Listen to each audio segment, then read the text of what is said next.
Hey, what's going on, everybody? This is Tyrone back with Tech Life. Great article from Mike over at Light Reading. I'll leave a link to it in the description so you guys can check it out. So AT&T wants to finally shut down its copper network. They've been planning on it for some time. They've been shutting it down bit by bit. But now I guess they're needing to get regulatory approval to just completely shut the copper network down across the country.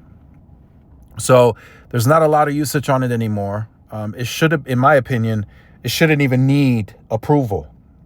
If you can give the customer a replacement that gives them the same service or maybe even better service, then why do you need regulatory approval to shut down an old network?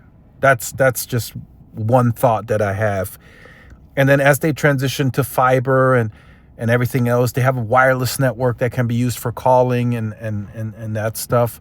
It's just much better versus what the copper can offer today, right? There's 4K, there's just a lot of new technology that's being used that copper can no longer keep up with.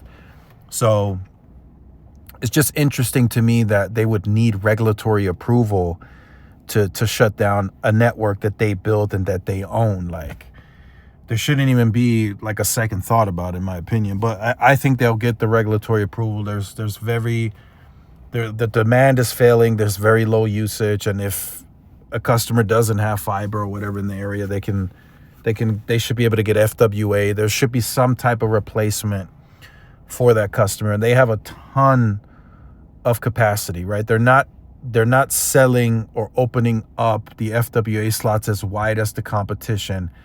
They have in total, for the most part, about 120 megahertz of mid-band they're putting on air, 80 megahertz C-band, 40 on the DoD. They're aggregating both. And then you have all the other sub-2 gig holdings, PCS, AWS.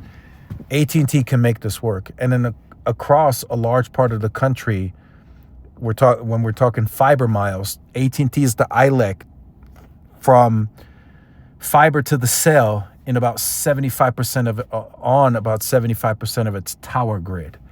So they can push enough backhaul to the sites, whatever is needed. AT&T, they can make it work. They can make it happen. So just if I'm a regulatory body, I'm just like, yes, that's fine, as long as the customer has a adequate replacement, it works for them, then I don't see a reason why we should say no to shutting down your old network. But copper, it's on its last legs. AT&T is looking to gain regulatory approval to shut this down. Once they get it, they're going to shut it down, and then that's the end of copper. So be on the lookout for that. Maybe you're still using an AT&T home phone, whatever the case. Be on the lookout for that. But it's interesting. There's a lot of new stuff now that's being deployed. As you can see, a move to fiber. AT&T is aggressively trying to install fiber, and they have replacement offers. As you can see, you can go to the website. There's replacement offers. There's wireless. There's all types of replacements and better services out there versus copper. So let me know your thoughts in the comments. Let me know if you're still using AT&T copper for whatever reason. Let us know in the comments. Like, share, subscribe if you're new. Follow my social media outlets. This is Tyrone with Tech Live. See y'all in the next one. Peace.